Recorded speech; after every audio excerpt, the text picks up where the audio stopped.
Hi, it's Dwyer, gamblersadvisory.com, dwyervip.com. Remember, the opinion you should follow should be your own.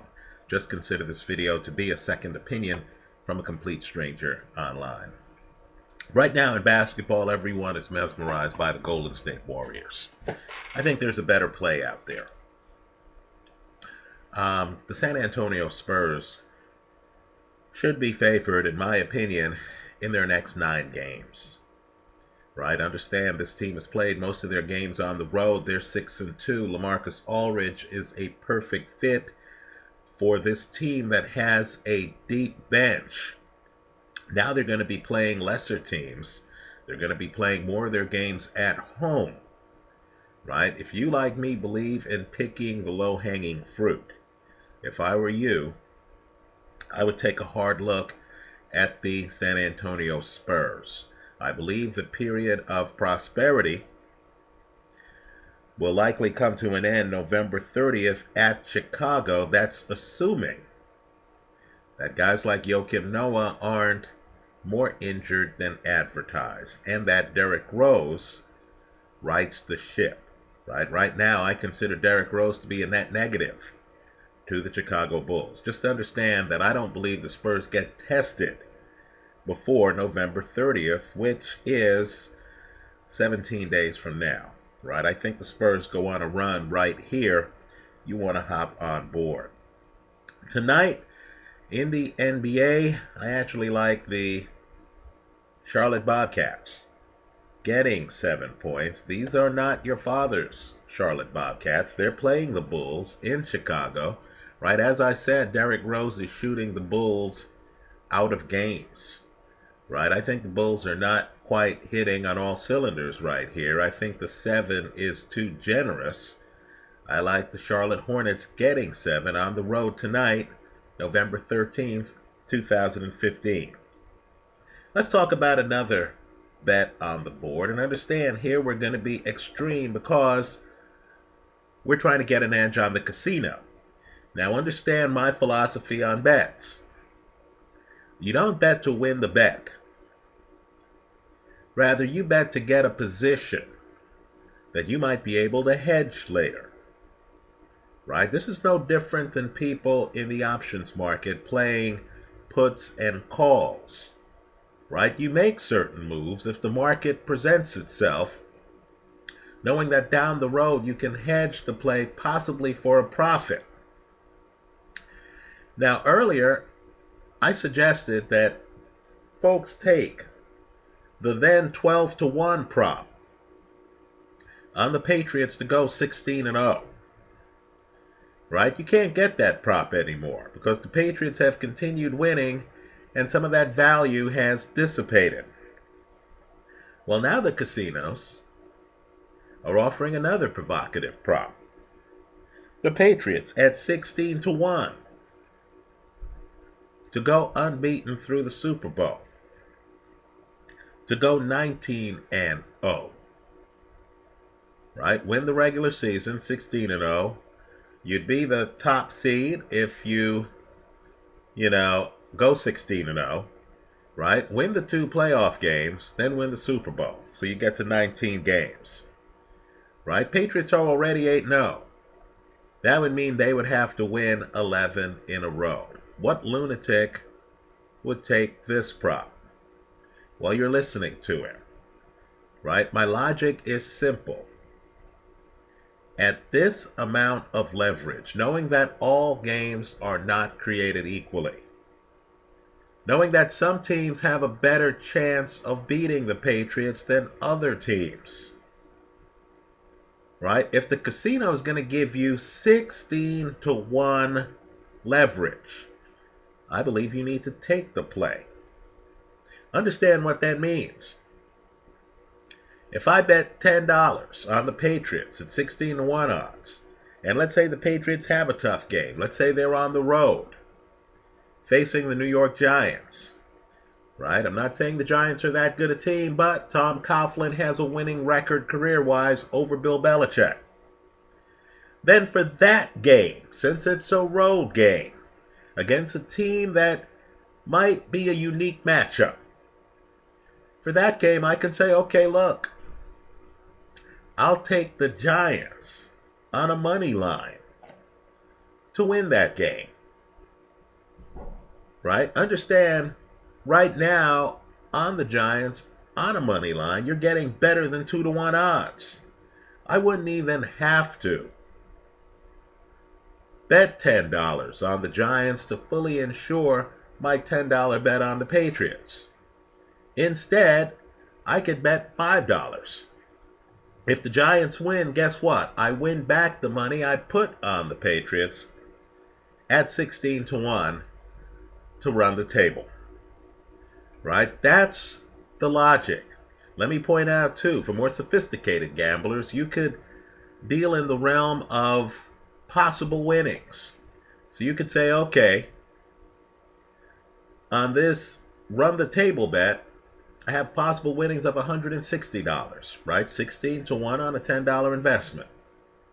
Since all games are not created equally, since some weeks I'm not even going to hedge to play, why don't I bet $20 or $30 on the Giants, right? At big odds, knowing that even if the Patriots win, I'm still alive, but I've cut back on my estimated winnings. Anyway, let's look at the Patriots carefully here. I understand a lot of people are saying, oh, this team is not all that. Oh, the defense isn't what it was the David Tyree year. Oh, the offensive line has all kinds of injuries. Where's Randy Moss, the great wide receiver who was on that other team?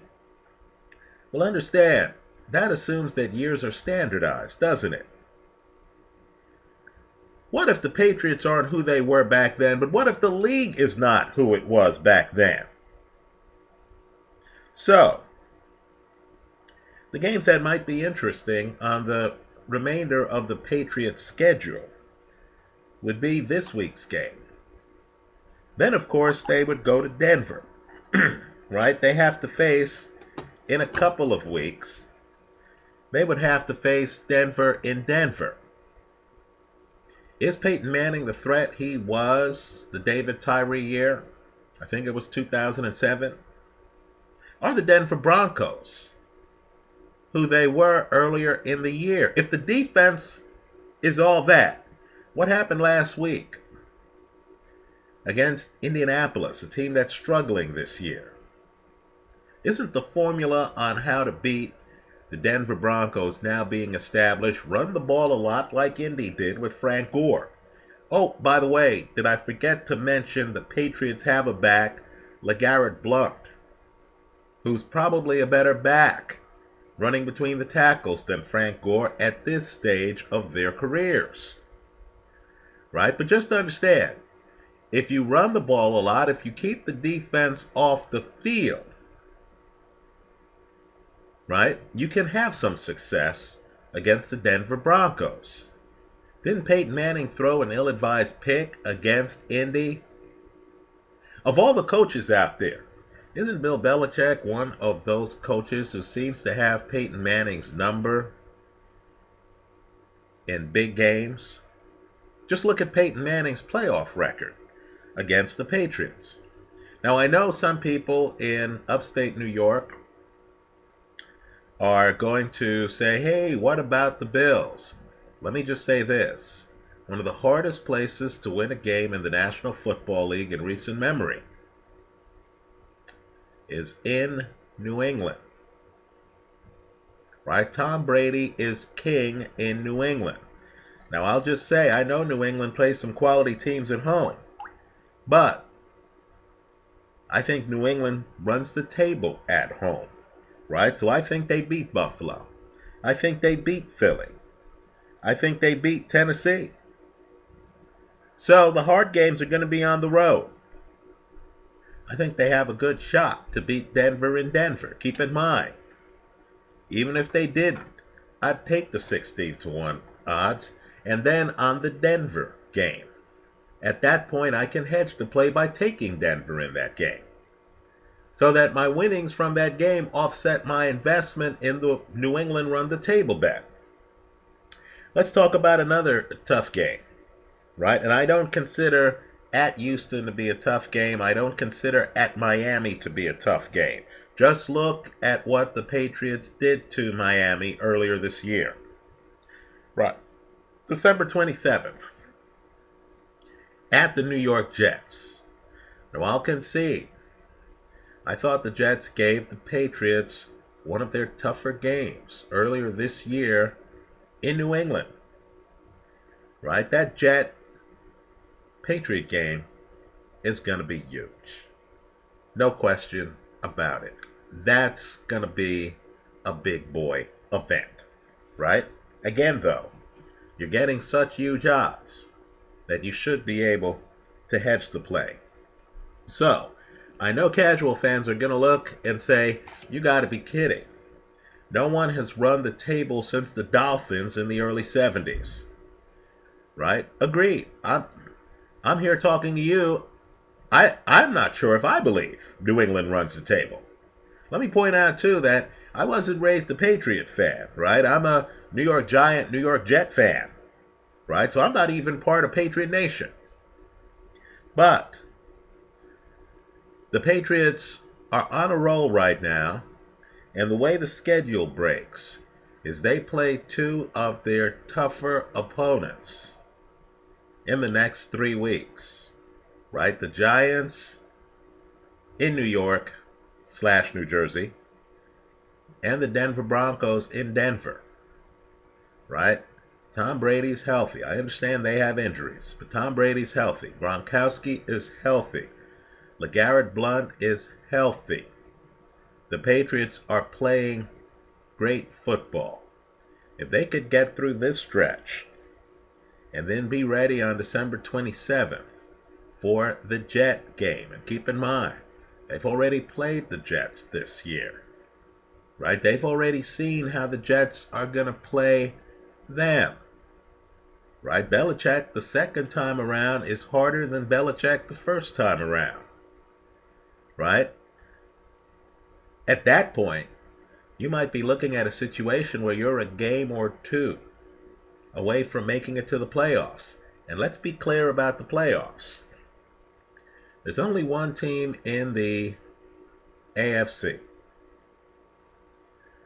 outside of Cincinnati and New England, right? The top two seeds. There's only one team that really terrifies me, and that's the Pittsburgh Steelers. Now understand, the Pittsburgh Steelers, Ben has 2 rings, right? Antonio Brown and Ben are the best wide receiver quarterback combination in the National Football League. If you can't stop Antonio Brown, there's a chance he could go for over 200 on you, as he did recently against the Oakland Raiders, right? The problem with the Steelers is, one, Cincinnati has to jump on them, right? So the Steelers are going to have to be on the road in the playoffs, right? You won't have to deal with that passionate Steeler crowd,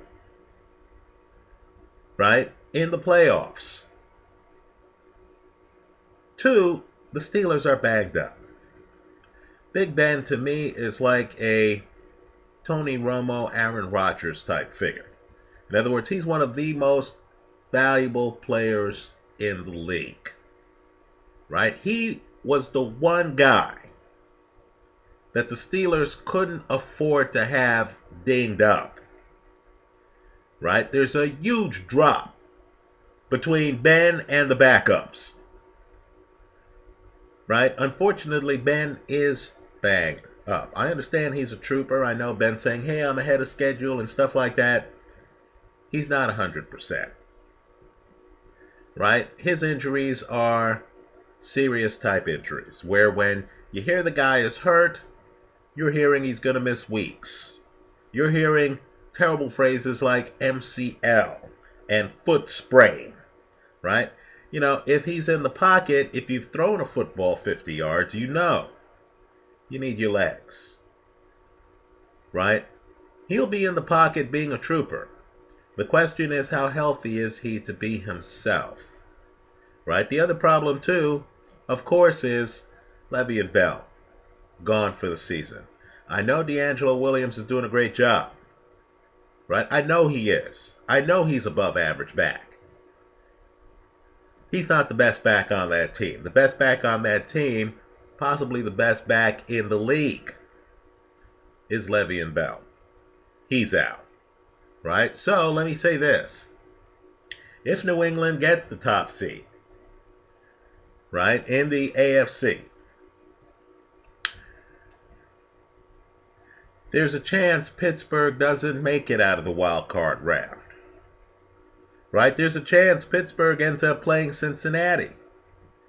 Right? I'll take my chances against Cincinnati in New England. Quite frankly, in the playoffs, Cincinnati, wherever they play, haven't been successful of late. More importantly, if you're going to give me 16-1 leverage now on the New England run the table bet, I could even hedge the play somewhat when New England eventually goes up against Cincinnati down the road. Right? I don't consider, even though the defense is all that, I don't consider Denver, who I expect to have a tough time this weekend against Kansas City. I don't consider Denver to be on the level of Cincinnati, right? Or New England. Let me go one step further. I know a lot of people are looking at the Carolina Panthers in the NFC, right? Because if you're going to take the run the table bet with New England, you have to think about the Super Bowl, right? Let's just say Carolina has been extraordinarily lucky. They have an excellent defense. They have a quarterback who, quite frankly, in my opinion, is the MVP of the league right now, as of November 13th, 2015. I don't know how Cam Newton is doing it with guys like Ted Ginn as one of his featured receivers, right? With Jonathan Stewart as his featured running back. I think Tom Brady has much more to work with than Cam Newton, right?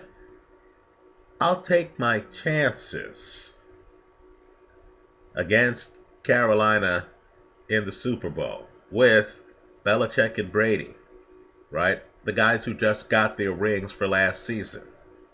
Let me say this too, just looking at the NFC. I think Seattle has a lot of upside. They're 4-4 right now. Right? I keep hearing about all the good things that Carson Palmer and the Arizona Cardinals are doing, and they are doing a lot of good things. We're going to find out a lot about them this weekend, aren't we? But they haven't done it deep in the playoffs. Not this cast of characters. It's been years since Kurt Warner was the man in Arizona, right? All of us should be concerned about what's happening in Green Bay. Right now we're hearing Eddie Lacy's not even the starting running back. Whoa, there seem to be problems in Green Bay, right? Devontae Adams comes off the injured list. Suddenly he's getting a lot of targets. You're like, whoa, wait a moment. You mean the wide receiving core post Jordy Nelson is so iffy that a guy who's fresh off the DL is now one of the featured receivers of that offense? Right? Let me say this, statistically. And I know Viking fans are saying, hey, look at us, look at us, look at us. Statistically, the Vikings aren't that good a team. Right? Things have broken their way. They have a lot of wins. They're competing for their divisional lead. I got to tell you, if you look closely at the numbers, not the final scores, but first downs and all that other stuff, they're not that dominant a team. Right? They're not. Let me say, does anyone here watching this video think that they've figured out the NFC East? Right? Could the Giant defense have looked worse against New Orleans? I know many of you are scratching your heads and you're asking yourself, do the Giants even have a defense? Aren't you concerned that JPP blows up his hand, is out, then he comes back to play? Now, one would think that if your defense is deep If your defense has players, JPP would play what? 10 plays? 15 plays? No, folks, he's one of the featured defensive players. That's how desperate the Giants are for bodies right now. Right? Let's look at the Eagles. You know, I'm sorry. I know the party line is that DeMarco Murray is starting to look like the DeMarco Murray of old. I don't recall the DeMarco Murray of old looking this slow. Isn't the best back on that team Ryan Matthews? Aren't you a little concerned? I remember there was a time when I looked at the Eagles, and I feared their wide receivers. I saw Deshaun Jackson. I saw Jeremy Maclin. I said, oh, man, this team got some speed. This team has some wide receivers. Now I look at the team, I actually have to take out pieces of paper and say, wow, who's at wide receiver, right? You know, the Eagles are up and down.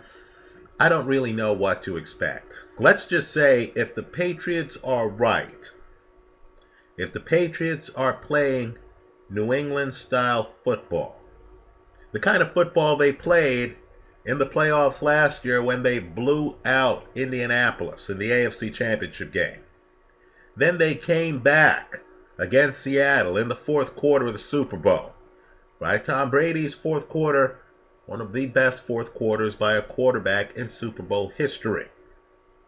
Right? If the Patriots are right, I don't see anything in the NFC that would give me pause. Trust me, if the Patriots are 18-0 going into the Super Bowl, they'll remember what happened to them with David Tyree before. And Patriot Nation is going to come in prepared, not complacent. Anyway, that's how I see it. If I were you, I'd give New England 16-1 to run the table a hard look. Not because they necessarily run the table, but because the bet's offering compelling value, especially since you have 11 weeks to hedge it. Right? Anyway, in fact, more weeks than that. Anyway, that's how I see it. Let me hear from you. I hope you leave your comments for all of us here in the comment section to this video. Let's try to get a leg up on the casino. Thanks for stopping by.